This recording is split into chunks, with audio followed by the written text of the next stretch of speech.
இப்போ மேம் இந்த மாதிரி ஒரு அவேர்னஸ் ஃபங்க்ஷன் இருக்குது ஹாஸ்பிட்டலில் வரீங்களான்னு கேட்டாங்க. அவேர்னஸ் ஃபங்க்ஷன் ஸோ கண்டிப்பாக வரேன் அப்போ சொல்லிட்டேன். அப்புறம் இங்கே வந்து என்ன பேசுறதுன்னு தெரியல.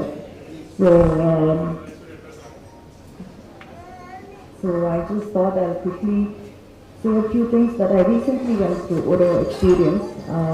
அதனால் அந்த எக்ஸ்பீரியன்ஸ்னால தான் எனக்கு அங்கே வந்திருக்கேன். ஸோ ஐ திங்க் ஒரு 2 months முன்னாடி வந்து ஆஃபீஸில் வந்து என்னோடய கொலீக் நாங்களாம் உட்காந்து டிஸ்கஷனில் இருந்தோம்.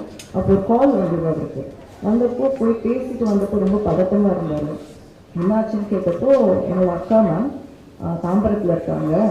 சடனாக வந்து அவங்க ஹஸ்பண்ட் எனக்கு இப்போ தான் கால் பண்ணிவிட்டு இந்த மாதிரி காலையிலேருந்து வந்து தலைவலின்னு சொன்னாங்க. அதுக்கப்புறம் வந்து பேசுறதெல்லாம் வந்து ஏதோ சம்மந்தம் இல்லாமல் பேசுகிறாங்க அப்படின்னு சொன்னார். நான் ஹாஸ்பிட்டலுக்கு வடபழனிக்கு கூட்டிகிட்டு வர சொல்லியிருக்கேன் மேம், நான் போயிட்டு வந்துடுறேன் அப்படின்னாரு.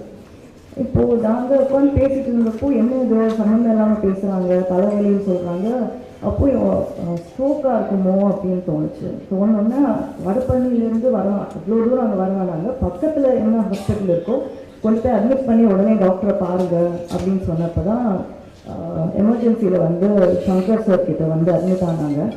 ஆனப்போ அவங்க வந்து ட்ரீட்மெண்ட் ஸ்டார்ட் பண்ணிவிட்டு ஃபஸ்ட்டு வந்து சிடி எம்ஆர்ஐ எடுத்துட்டு இந்த மாதிரி கிளாட் இருக்குது அப்படின்னாங்க.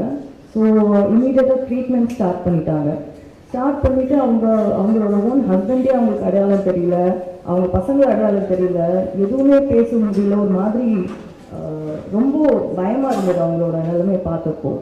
அப்போ ட்ரீட்மெண்ட் ஸ்டார்ட் பண்ணதுக்கப்புறம் 24 hours வந்து சிடி ஆன்ஜியோ பண்ணிவிட்டு இந்த மாதிரி ஹெமரேஜ் இருக்குது அண்ட் கிளாத்தும் சேம் டைமில் ரெண்டுமே இருக்குது. ஸோ கொஞ்சம் சேலஞ்சிங்காக இருக்குது அப்படின்னு சொன்னாங்க. பட் ட்ரீட்மெண்ட் பண்ணிகிட்டே இருக்கலாம் மேம், பண்ணும்போது நமக்கு என்ன நடக்குது அப்படின்றது நமக்கு தெரிய வரும். பட் கரெக்டான டைமில் கூட்டிகிட்டு வந்ததுனால நாங்கள் ட்ரீட்மெண்ட் இமீடியட்டாக ஸ்டார்ட் பண்ண முடிஞ்சுது அப்படின்னாங்க. ஒரு 10 days அந்த மாதிரி வந்து ட்ரீட்மெண்ட் போச்சு. அதுக்கப்புறம் திருப்பி செக் பண்ணி பார்த்தப்போ இந்த மாதிரி கிளாட் வந்து கரைஞ்சிருக்கு, அவங்களுக்கு இம்ப்ரூவ்மெண்ட் இருக்குது எல்லாம் சொன்னாங்க. பட் எமர்ஜென்சிலேருந்து வார்டுக்கு ஷிஃப்ட் பண்ணிட்டாங்க. பட் அவங்களுக்கு இன்னும் வந்து அடையாளம் தெரியுது, பட் பேர் தெரியல யாருக்குமே.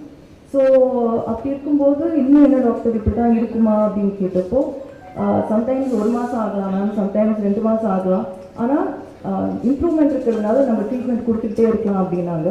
ட்ரீட்மெண்ட் கொடுத்துட்டு ஒரு ஐ திங்க் 1 monthல வந்து அவங்களுக்கு எல்லாரையும் தெரிய ஆரம்பிச்சிச்சு, பேர் சொல்ல ஆரம்பித்தாங்க.